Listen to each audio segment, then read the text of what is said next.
देखिए एक बहुत बड़ा लॉस है। मैं नहीं समझता हूं कि महाराष्ट्र के अंदर कोई ऐसा दूसरा नेता है जो उनकी जगह ले सकता है और हर एक इंसान की आंखें नम है तो इस बात की गवाही दे रही है कि ये शख्स जो जाने वाला था वो कैसा शख्स था। हमारा प्रशासन का दादा गया, हमारा फैमिली मेंबर दादा गया, बस। बहुत बड़ी क्षति महाराष्ट्र की राजनीति की हुई है, बहुत दुख है। ये बहुत बड़ा सदमा है, न सिर्फ दादा के चाहने वालों के लिए बल्कि महाराष्ट्र की राजनीति के लिए एक बहुत बड़ा सदमा है। देखिए एक बहुत बड़ा लॉस है। मैं नहीं समझता हूं कि महाराष्ट्र के अंदर कोई ऐसा दूसरा नेता है जो उनकी जगह ले सकता है। मैंने कल भी ये बात कही थी और आज एक बार फिर दोहरा रहा हूं कि मोस्ट एफिशिएंट एडमिनिस्ट्रेटर अगर कोई महाराष्ट्र के अंदर था तो वो अजीत दादा थे। डिसीजन मेकिंग एबिलिटी जो होनी चाहिए एक नेता के अंदर तो वो दादा के अंदर थी। और एक वर्काहॉलिक कि बस काम करते रहो सुबह से लेकर रात तक काम करते रहो, ये क्वालिटी है तो हर नेता के अंदर दिखाई नहीं देती है, दादा में थी। और दादा जाने के बाद जब सरों का समंदर यहाँ पर देखने को मिल रहा है और हर एक इंसान की आंखें नम है तो इस बात की गवाही दे रही है कि ये शख्स जो जाने वाला था वो कैसा शख्स था। एक और चीज़ है, इसमें अब राजनीति भी शुरू कर दी है, कॉन्स्पिरेसी है, इस तरह के बयान आने लगे बड़े देखिए जाने वाला इंसान चले गया है। अब इसके बाद है तो आप कितने भी आप कहानियां बना लीजिएगा, डीजीसी आ जाएगा, एयर ट्रैफिक कंट्रोल अपनी इंक्वायरी करेगा, इंक्वायरी के ऊपर इंक्वायरी होंगी। जो जाने वाला इंसान है वो चले गया है और ऐसा इंसान जब चले जाता है तो ये सरकार को सोचना चाहिए कि महाराष्ट्र के लिए एसेट थे। ऐसे नेता बार बार नहीं देखने को मिलते हैं करके इसमें। हाँ, हमारे ऐसे ही नेता ख़त्म होते जा रहे हैं और हम देख रहे हैं इंक्वायरी चलती रहेगी, उस पर कॉन्स्पिरेसी की थियरीज बनाते रहेंगे उसमें। ये जो दुखद घटना हुई है देश में, राज्य में, बहुत नुकसान हुआ है। हमारा प्रशासन का दादा गया, हमारा फैमिली मेंबर दादा गया, बस। अनिल जी, आप बहुत बड़ी क्षति महाराष्ट्र की राजनीति की हुई है, बहुत दुख है। ये बहुत बड़ा सदमा है, न सिर्फ दादा के चाहने वालों के लिए बल्कि महाराष्ट्र की राजनीति के लिए एक बहुत बड़ा सदमा है। एक हमारे आंखों के सामने जो एक मास लीडर था जिसकी एडमिनिस्ट्रेशन पे इतनी बढ़िया पकड़ थी, मतलब देश की राजनीति में बहुत चुनिंदा ऐसे राजनेता रहेंगे जो मास लीडर भी है और जिनकी एडमिनिस्ट्रेशन पे इतनी पैनी पकड़ है। और इसीलिए दादा का जाना एक बहुत बड़ा वैक्यूम क्रिएट कर रहा है हम सबके जीवन में और वैसे ही महाराष्ट्र की राजनीति में। वैक्यूम की अपनी पार्टी, इस वैक्यूम को कोई भर नहीं सकता, क्या कहेंगे आप उसको लेकर? क्योंकि हर पार्टी, जो भी पार्टी हो, विपक्ष हो, सभी एक साथ आके एक सुर में दादा के बारे में सर नेता, मतलब दादा कितने बड़े नेता थे, वो उनकी पार्टी के नेता हो या विपक्ष हो, हर किसी की आंखें आज नम है दादा की यादों में। ये मुझे लगता है कि दादा का बड़प्पन है, ये दादा का कद कितना ऊंचा था महाराष्ट्र की राजनीति में, ये पता चलता है। आज ये जो जनसागर हमने देखा, उनको, उन लोगों पे आप क्या कहें? ये जनसागर, ये इनके लिए दादा, जो हम मराठी में कहते हैं दादा, दादा माने बड़ा भाई, इनके लिए दादा ने सालों तक ये एक विश्वास जताया था, जो बड़े भाई का जो फ़र्ज़ अदा करना था, जो बड़े भाई का जो अधिकार था। और ये जो आप पूरा जनसागर जो आया था वो दादा के प्रति प्यार, दादा का प्रति विश्वास और कई सारी जिंदगियाँ जो दादा ने जिनको टच किया था, ये सब वो लोग थे जो प्यार से दादा के प्रति जो प्यार था, भाव था, वो दर्शाने आए थे। स्वाहा लोकानन्दमः हनुमतये स्वाहा इदमनुमतये नमः प्रेताय स्वाहा प्रेताय नमः ॐ पिण्डोपरि ओमानेन अग्निदेवताः प्रीयतां नमः।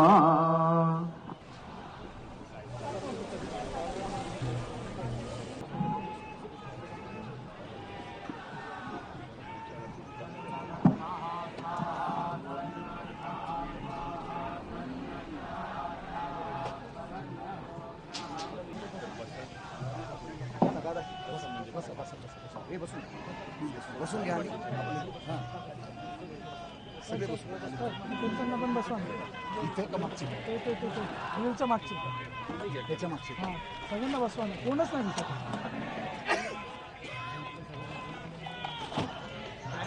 सगळ्या बाजूला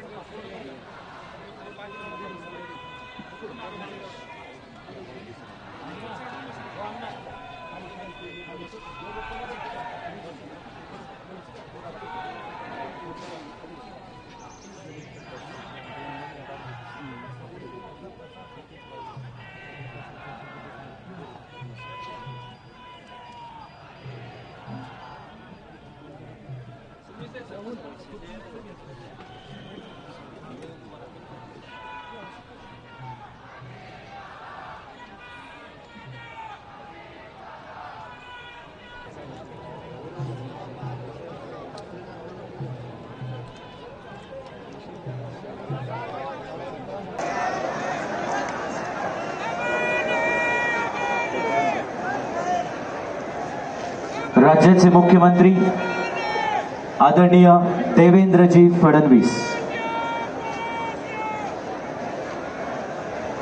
त्यानंतर आपल्या लाडक्या नेत्यांना श्रद्धांजली अर्पण करण्यासाठी या देशाचे रस्ते वाहतूक व महामार्ग केंद्रीय मंत्री नितीनजी गडकरी साहेब, सध्या देवेंद्रजी फडणवीस राज्याचे मुख्यमंत्री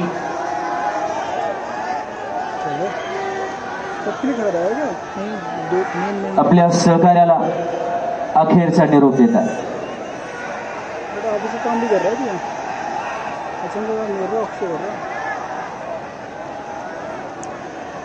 यानंतर केंद्रीय मंत्री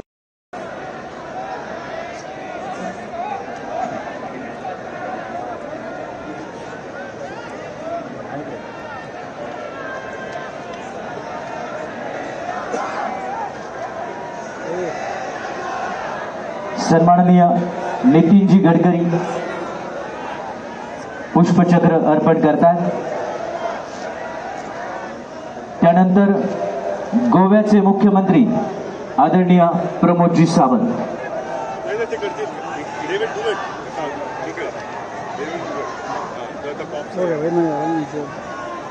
उदबत्ती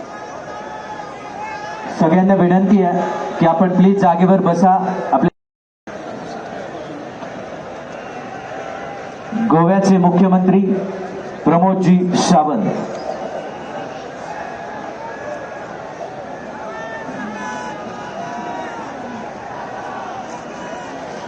यानंतर महाराष्ट्र राज्याचे उपमुख्यमंत्री एकनाथजी शिंदे,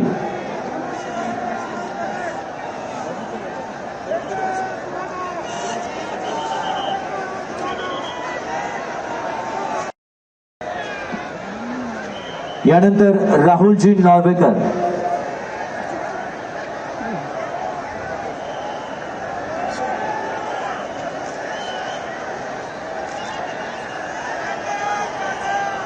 विधानसभेचे स्पीकर राहुलजी नॉर्वेकर,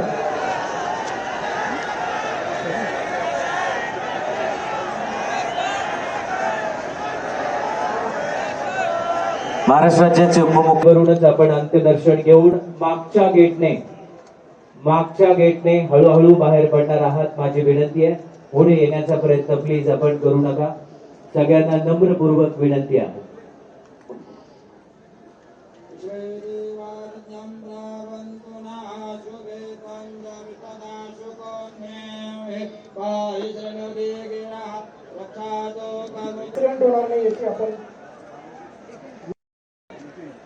सर्व पोलीस अधिकारी आणि अंमलदारांनी आपल्या जागा घ्याव्यात.